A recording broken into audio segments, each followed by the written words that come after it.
Para nelayan berada di laut lepas. Kaum ibu sedang sibuk di dapur. Anak-anak usia sekolah menikmati hari libur. Sebagian pemuda sedang berolahraga. Sebagian lagi bersiap-siap menuju pantai untuk rekreasi.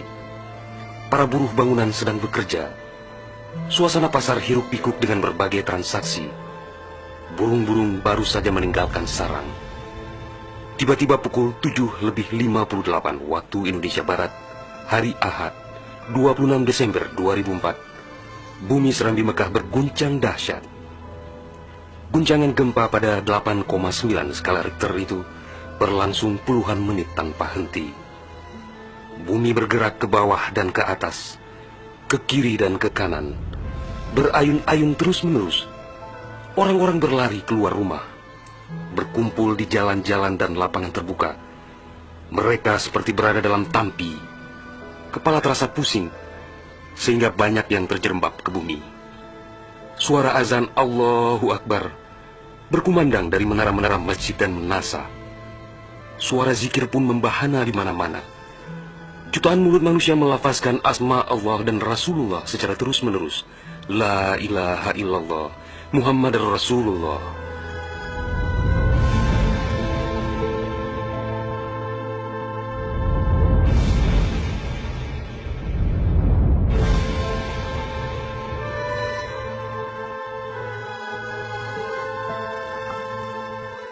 Seusai gempa dahsyat itu, sebagian orang pergi untuk melihat-lihat situasi, karena terbetik kabar bahwa di tempat tertentu ada bangunan yang rubuh, ada tanah yang terbelah, dan ada pula rumah yang ditelan bumi.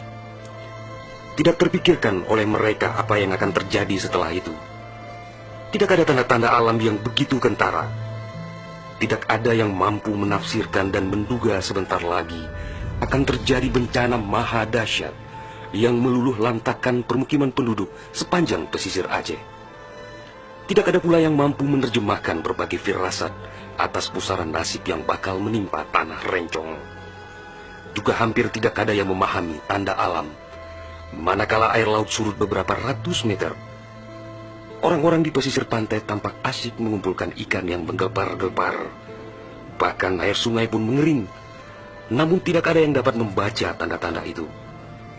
Mereka seakan melupakan gempa yang baru berlalu.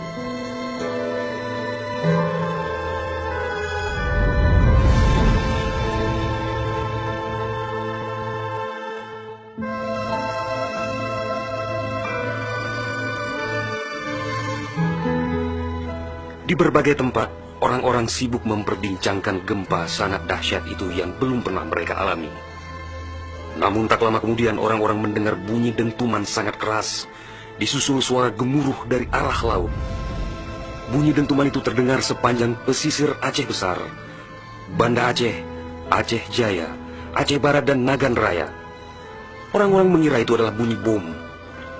Memang sebelumnya sering terdengar bunyi bom yang menghiasi kehidupan orang Aceh ketika itu, karena Aceh dalam situasi konflik bersenjata. Orang-orang pun bertanya dalam hati, mengapa masih ada pihak yang tega berperang dalam suasana yang begitu menakutkan?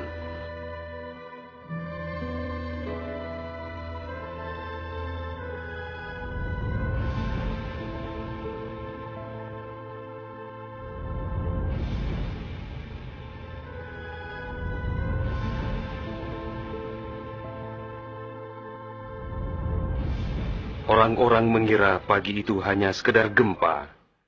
Mereka sama sekali tidak menduga bahwa bunyi dentuman keras tersebut adalah akibat patahan lempengan bumi yang berpusat di Samudra Indonesia, sekitar 149 km sebelah selatan Calang Aceh Jaya. Dan itulah penyebab gempa. Di samping kehendak Allah pemilik alam semesta, belum sempat mereka bernafas lega akibat gempa. Dalam suasana gebalau dan kucar kacir itu, tiba-tiba daratan diterjang air laut. Air berwarna hitam pekat itu datang sangat tiba-tiba dengan suara gemuruh yang menakutkan. Ia berlari sangat cepat, menerjang apa saja yang dilaluinya. Di tempat-tempat tertentu air mencapai ketinggian 18 meter. Bahkan ada yang mencapai 35 meter, seperti di kawasan Loknga. Dari jauh air yang beringas itu tampak bagaikan rupa naga yang menggeliat-geliat mencari mangsa. Air dengan kecepatan 900 km per jam itu bagaikan bulldozer yang melumut apa saja yang ditemuinya. Orang-orang berusaha menyelamatkan diri dengan berbagai cara. Namun hampir semua orang, hewan-hewan, benda-benda, rumah, lakbatat kaye bate, digulung air itu tanpa kecuali. Semua wilayah yang dilaluinya pun hancur berkeping-keping. Air laut yang datang menyamai kecepatan pesawat terbang itu, ternyata namanya tsunami.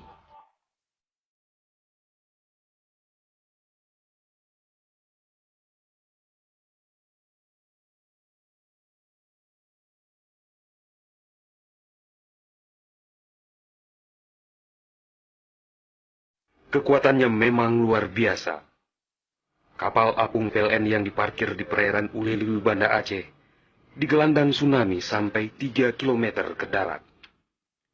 Kapal itu sekarang menjadi objek wisata tsunami.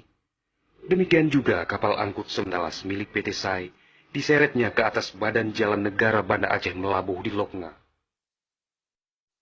Kapal-kapal nelayan ukuran besar yang diparkir pelabuhan ikan di Lampulo, Banda Aceh, banyak yang terdampar ke pusat kota. Termasuk mesin cetak harian Serambi Indonesia digerungcut di bawah tsunami sejauh 1 km. Kendaraan roda 4 hancur tak berwujud. Rumah dan toko-toko serta bangunan lain yang kokoh pun hancur lebur rata dengan tanah. Semuanya di luar dugaan manusia, seakan sebuah mimpi buruk yang sangat langka.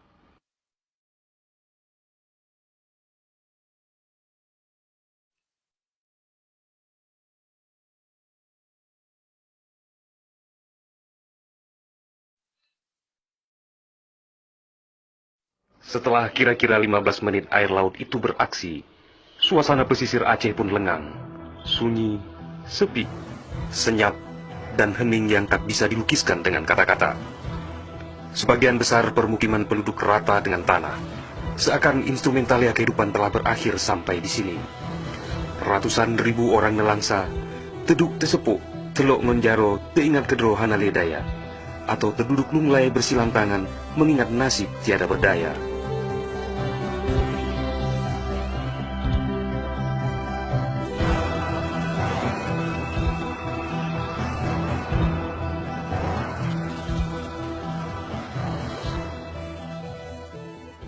Tsunami yang diakibatkan gempa tektonik itu juga melanda Malaysia, Thailand, India, Maladewa, Sri Lanka,